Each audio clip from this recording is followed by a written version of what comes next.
Hallo julle, my naam is Piet Smit, gospelsanger, en ek is al vir meer as 30 jaar voltyds in 'n sangbediening vir die Here.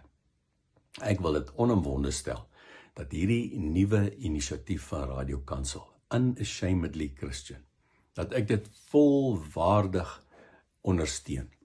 En die rede daarvoor is, ek is nie skaam vir die Here nie. Ek is nie skaam om 'n Christen genoem te word nie. Ek weet daar's 'n stigma aan die naam. Ek weet die wêreld kyk neer op ons. Want ja, is ook miskien nie altyd sonder rede nie.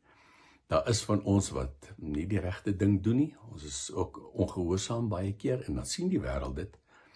Daar is ook baie kerke wat kerk hou en die Here dien konshuis net om geld daaruit te maak. So, daar's baie foute en ek maak ook baie foute.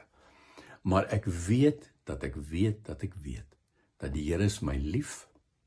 Hy vergewe my as ek my droog maak na hom toe bring en dit vir hom sê, vergewe hy my. Deur 30 jaar voltyds vir hom te werk, het hy my nog nooit in die steek gelaat nie. Selfs deur die COVID-jare, wat ek vir meer as 2 jaar nie 'n enkele optrede gehad het nie. Op een of ander manier het die Here ons gehelp. Daar's sekerlik 'n hele klompie redes hoekom ek die Here dien. Maar as ek een moet uitsonder, is dit die feit dat die Skepper van die heelal my naam ken. En dat hy vir my sê, my kind, jy's in my hand. Niemand ruk jou uit my hand uit nie. En hoe weet ek dit? Ek hoor hom. Ek hoor sy stem. Hy praat met my. Dit maak nie saak wat ek na hom toe vat nie. My diepste pyn, hartseer wat ek al gehad het in my lewe. My grootste frustrasies, my grootste woede, my grootste vreugdes wat ek al na die Here toe gevat het.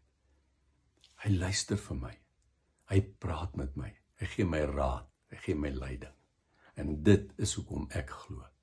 Dis hoekom ek glad nie skaam is om 'n Christen genoem te word nie.